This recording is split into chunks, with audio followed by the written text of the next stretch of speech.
Hi കൂട്ടുകാരെ, എല്ലാവർക്കും സുഖമല്ലേ? അപ്പം നമുക്കിന്ന് പുട്ടുണ്ടാക്കിയാലോ? പുട്ട് വളരെ എളുപ്പത്തിൽ ഉണ്ടാക്കാമെന്നുള്ളതാട്ടോ എൻ്റെ വീഡിയോയുടെ ലക്ഷ്യം. അപ്പോൾ റാഗിപ്പുട്ട് ആണ് ഞാൻ എടുത്തിട്ടുള്ളത്. റാഗിപ്പുട്ടോ ചെമ്പാപ്പുട്ടോ ഈ രണ്ട് സാധനങ്ങളാണ് ഞാൻ മാറി മാറി ഉപയോഗിക്കുന്നത്. അരിപ്പുട്ട് കഴിച്ചു കഴിയുമ്പോൾ വയറിന് അത്ര ഒരു കംഫോർട്ട് എന്നതിനേക്കാൾ ഈ രണ്ട് പുട്ട് വളരെ നല്ലതായിട്ട് എനിക്ക് തോന്നിയിട്ടുണ്ട്. അപ്പോൾ അതിൻ്റെ അകത്ത് നമുക്ക് ആവശ്യത്തിന് ഉപ്പിട്ട് കൊടുത്തിട്ട് പാകത്തിന് വെള്ളം ഒഴിച്ച് നനയ്ക്കുക. ഇപ്പോൾ റാഗിപ്പുട്ടാകട്ടോ ഞാൻ എടുത്ത് വെക്കുന്നത്. റാഗിപ്പുട്ടാകുമ്പോൾ അധികം വെള്ളത്തിൻ്റെ ആവശ്യമില്ല. കുറച്ച് വെള്ളം നനച്ച് കൊടുത്താൽ പെട്ടെന്ന് നനവാകും. അപ്പം നമുക്ക് പതുക്കെ നനച്ച് കൊടുക്കാം. നനച്ച് കൊടുത്തിട്ട് ഒരു 5 മിനിറ്റ് റെസ്റ്റ് ചെയ്യുകയും വേണം. അപ്പോഴാണ് വെള്ളം നല്ല ഉള്ളിലോട്ട് ആയിട്ട് നല്ല മയം വരത്തുള്ളൂ. അപ്പം നമുക്ക് പതുക്കെ നനച്ച് കൊടുക്കുക. അപ്പോൾ കട്ടയൊന്നും കൂടാതെ ഇരുന്നോളും. അപ്പോൾ ആദ്യമായിട്ടൊക്കെ പാചകം ചെയ്യുന്നവർക്കൊക്കെ ഉദ്ദേശിച്ചുകൂടിയാട്ടോ ഞാൻ ഈ വീഡിയോ ചെയ്യുന്നത്. അല്ലാത്തവർക്ക് പുട്ടുണ്ടാക്കാനൊക്കെ നിഷ്പ്രയാസമാണ്. ആദ്യമായിട്ടൊക്കെ പാചകം ചെയ്യുന്നവർക്ക് ഇത് ഉപകാരപ്പെടുമെന്ന് എനിക്കറിയാം. അപ്പം കുറച്ച് വെള്ളം ഒഴിച്ച് നനച്ച് കൊടുക്കുക. വെള്ളം കൂടി പോകാതെ ശ്രദ്ധിക്കുക പുട്ട് നനയ്ക്കുമ്പോൾ. പിന്നെ അതിൻ്റെ അകത്ത് ഞാൻ അല്പം ക്യാരറ്റ് ഇട്ട് കൊടുക്കുന്നുണ്ട്. അത് നല്ല രുചിയാണ് കേട്ടോ. ക്യാരറ്റ് ഇട്ട് കൊടുക്കുവാണെങ്കിൽ അല്പം രുചി കൂടും. നമുക്ക് ചുമ്മാതെയാണെങ്കിൽ പോലും കഴിക്കാൻ പോലും നല്ലൊരു മധുര ടേസ്റ്റ് ഉണ്ട്. അപ്പം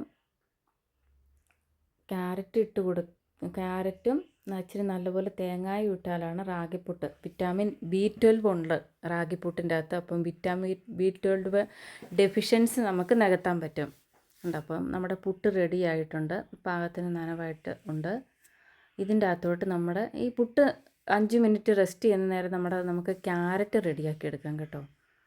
ഒരു ക്യാരറ്റ് മതി. ഇത്രയും പുട്ടിനൊക്കെ ഒരു ക്യാരറ്റ് മതി. ഞാനിപ്പോൾ ഒരു 1.5 ഗ്ലാസ് മിച്ചം പൊടിയാണ് എടുത്തിരിക്കുന്നത്. അതിന് ഒരു ക്യാരറ്റൊക്കെ മതിയാവും. അതുകൊണ്ട് ഈ ക്യാരറ്റിൻ്റെ വെള്ളവും തേങ്ങയുടെ വെള്ളവും ഉള്ളത് കൊണ്ട് നമ്മൾ നനയ്ക്കുമ്പോൾ അതനുസരിച്ച് വെള്ളം കുറച്ചാൽ നനയ്ക്കാവുള്ളൂ. അല്ലെങ്കിൽ വെള്ളം അധികമായി പോകും കേട്ടോ. അപ്പം നമുക്ക് ക്യാരറ്റ് ഇട്ട് കൊടുക്കുമ്പോഴും അല്പം വെതറി ഇട്ട് കൊടുത്തൊന്ന് ഇളക്കിയെടുക്കുക. അമർത്തി ബലം പിടിച്ച് ഇതാക്കരുത്. അപ്പോഴത്തേക്ക് അത് ഒട്ടൽ വരും. ഒന്ന് ഇളക്കി മറിച്ചിട്ട് അങ്ങനത്തെ ഒരു രീതിയിലൊന്ന് തട്ടി ഇളക്കിയെടുക്കുക. അപ്പം നിങ്ങളും ഒന്ന് ട്രൈ ചെയ്ത് നോക്കണം കേട്ടോ. ക്യാരറ്റൊക്കെ ഇട്ട് ഉണ്ടാക്കാത്തവരൊന്ന് ട്രൈ ചെയ്ത് നോക്കണം. അല്പം കൂടെ ടേസ്റ്റായിട്ട് എനിക്ക് തോന്നിയിട്ടുണ്ട്. അപ്പം നമുക്ക് ആ ഒരു ക്യാരറ്റ് മുഴുവനും ഇട്ട് കൊടുക്കാം. ഗ്രൈൻഡ് ചെയ്ത് ക്യാരറ്റ് ഒരെണ്ണം മൊത്തം ഇട്ട് കൊടുക്കാം. പിന്നെ നമ്മൾ ഇത് ഇഡ്ഡലി പാത്രത്തിൻ്റെ അകത്താണ് കേട്ടോ ഉണ്ടാക്കുന്നത്. ഇഡ്ഡലി പാത്രത്തിൻ്റെ അകത്ത് വളരെ എളുപ്പമാണ് കേട്ടോ. ഒറ്റ ട്രിപ്പിൽ നമുക്ക് ഇത് റെഡിയാവും. ബട്ട് വലിയ ഇഡ്ഡലി പാത്രമാണ് ഇതുപോലെ കപ്പിൻ്റെ അകത്ത് റെഡിയായിട്ട് തേങ്ങ ഇത് ഇട്ട് കൊടുത്തിട്ട് സെറ്റ് ചെയ്ത് ഇതിലോട്ട് വെക്കാം. അല്ലെങ്കിൽ എൻ്റെ ഇഡ്ഡലി പാത്രം ചെറിയ ഇതായതുകൊണ്ട് കുഴിവ് ചെറുതായതുകൊണ്ട് ഞാൻ തവിക്കകത്താണ് കോരിയെടുക്കുന്നത്. എങ്കിലും അത്യാവശ്യം നല്ല അളവ് കൊണ്ട് കേട്ടോ. അപ്പം അതൊക്കെ ഒന്ന് അമർത്തി എടുത്താൽ അത്യാവശ്യം നല്ല അളവുള്ളൂ. അപ്പം നമ്മുടെ തേങ്ങായും ഇച്ചിരി അടി ഇട്ട് കൊടുത്തിട്ടുണ്ട് ടേസ്റ്റ് കൂടാൻ വേണ്ടിയിട്ട്. അത് കണ്ടോ, ചിരട്ടപ്പുട്ടിൻ്റെ ആ ഒരു ഷേപ്പിൽ നമുക്ക് ഉണ്ടാക്കിയെടുക്കാൻ പറ്റും. അപ്പോൾ ആദ്യം തന്നെ പറയട്ടെ, എൻ്റെ ഈ വീഡിയോ കണ്ട് നിങ്ങൾക്ക് ഉപകാരമായെങ്കിൽ എൻ്റെ ചാനൽ സബ്സ്ക്രൈബ് ചെയ്യാനും ലൈക്ക് ചെയ്യാനും മറക്കരുത് കേട്ടോ കൂട്ടുകാരെ. അപ്പോൾ ഇത് കണ്ടോ നല്ല ഷേപ്പിലിരുന്നോളും. നമ്മൾ കൈ കൊണ്ട് വാരിയിട്ട് കൊടുത്താലുണ്ടല്ലോ ആ ഹോളെല്ലാം അടഞ്ഞു പോകും. അപ്പം നമ്മുടെ തിളച്ച വെള്ളം റെഡിയായിട്ടുള്ള വെള്ളത്തിൻ്റെ ഇതിലോട്ട് വെക്കുവാണെങ്കിൽ പെട്ടെന്ന് സംഭവം റെഡി ആയിക്കോട്ടെ. ആവിയും കയറും, എളുപ്പം റെഡിയായി കിട്ടും. അപ്പം നമുക്ക് 2 തട്ട് വെക്കാം. എനിക്ക് 2 തട്ടാണ് കേട്ടോ ഉള്ളത്. ഇതിൻ്റെ അകത്ത് 2 തട്ട് വെച്ച് കൊടുക്കും. 3 തട്ടുള്ളവർ 3 തട്ടും വെച്ച് കൊടുക്കാം.